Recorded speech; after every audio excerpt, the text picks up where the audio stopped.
It was supposed to be the charity event of the season, a night where Manhattan's elite gathered under glittering chandeliers to celebrate generosity. But before the champagne stopped flowing, a millionaire would turn that elegant ballroom into a chamber of horrors. In front of hundreds of witnesses, he would raise a leather whip and strike his pregnant wife 300 times while the crowd stood frozen in shock. What he didn't know was that the woman trembling on that marble floor was the daughter of one of America's most powerful CEOs. What happens next will shake this city to its foundation. Stay with us because you won't believe how this ends. Drop a comment and tell us where you're watching from. We love hearing from you. The Plaza Hotel blazed like a jewel box that December evening. Crystal chandeliers scattered diamond light across polished marble. A string quartet played softly as New York's wealthiest mingled in designer gowns and $1,000 tuxedos. Cameras flashed, laughter echoed. No one suspected that before midnight this same ballroom would witness an act of unthinkable violence. Sophia Mitchell stood near the back wall, both hands cradling her 7-month belly. Her powder blue dress, altered that morning with trembling fingers, looked plain against the haute couture surrounding her. Dark circles shadowed her eyes. Her ankles were swollen. She had begged to stay home, but her husband refused.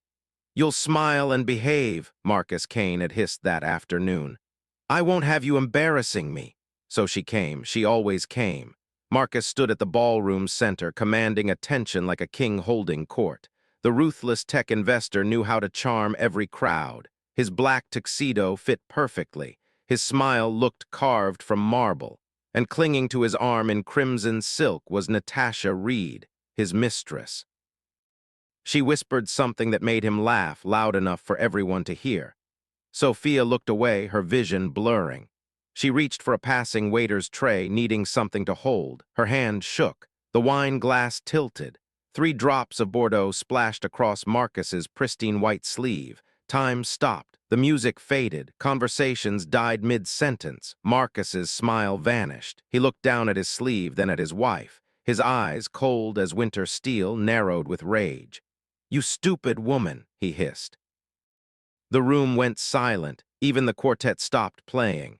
"I'm sorry," Sophia whispered, her voice breaking. "It was an accident." Marcus grabbed her wrist so hard she gasped. "You ruined my suit in front of everyone. Do you know what this costs?" "Marcus, please," she begged. "Not here." "Why not?" His voice cut like glass. "Maybe these people should see what kind of wife I have." Before anyone could move, he dragged her toward the center of the ballroom. Champagne glasses trembled on tables.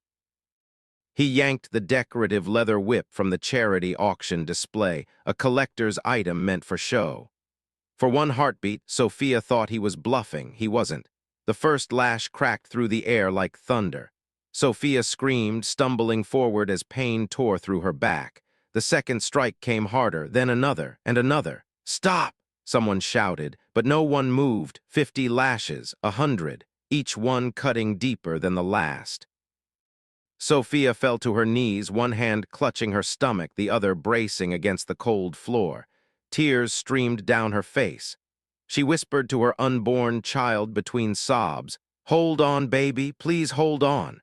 Natasha stood motionless, sipping champagne, her eyes glinting.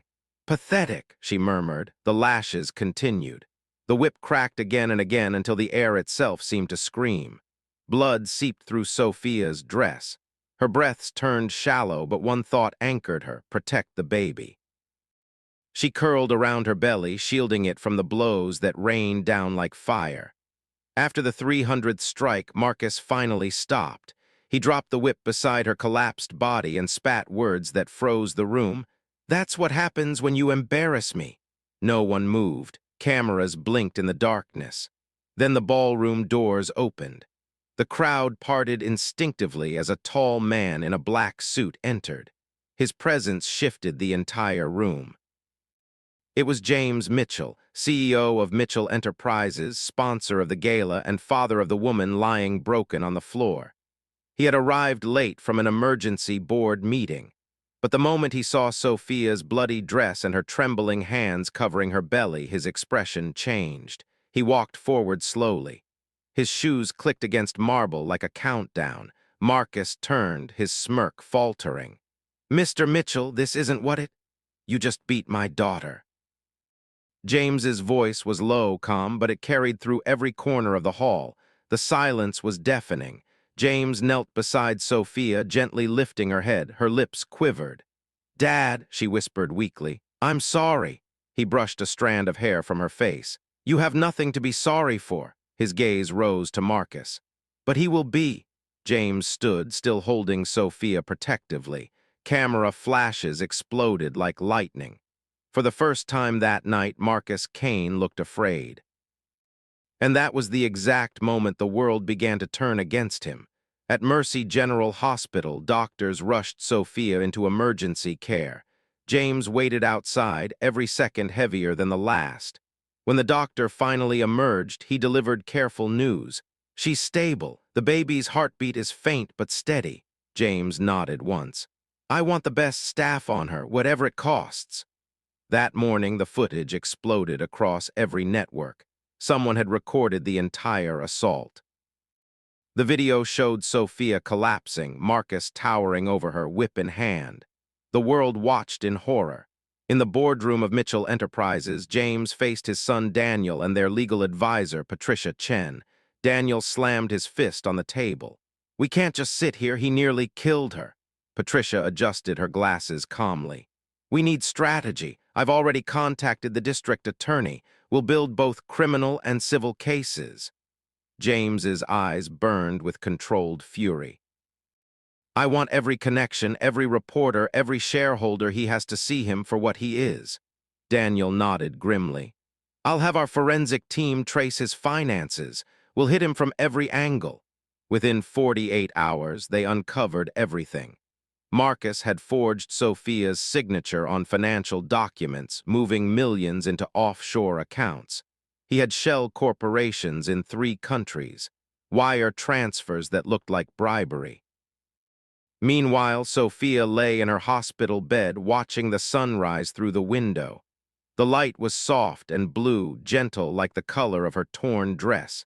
When James entered, she looked at him with new determination. "Dad," she said quietly, "I want to testify." He studied her face, then nodded slowly. "Then we'll do this right."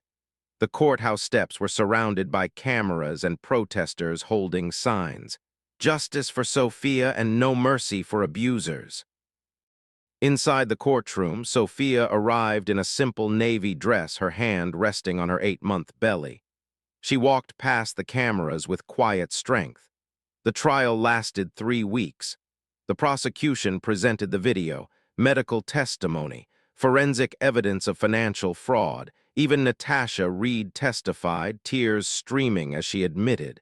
"He said he had to keep her in line. I saw the blood and did nothing. I can't undo it, but I can tell the truth." When Sophia took the stand, her voice was clear. "I believed silence would protect me. It didn't. Speaking out is the only thing that does. No woman deserves to live in fear." Marcus's lawyers tried to paint her as vindictive. They failed. Judge Catherine Morrison read the verdict with steady authority. "After reviewing all evidence, this court finds the defendant Marcus Kane guilty on all counts: aggravated assault, forgery, financial fraud, and willful endangerment. Minimum sentence, 15 years. The gavel struck like thunder. Sophia sat still, tears streaming silently. James placed a firm hand over hers. "It's over," he whispered. "He can't touch you anymore." 1 year later, Sophia stood before cameras at the opening of the Phoenix Foundation, a shelter and legal resource center for domestic violence survivors. She held her daughter, Grace, in her arms. "A year ago," Sophia began, her voice steady, "I stood in a courtroom waiting for justice.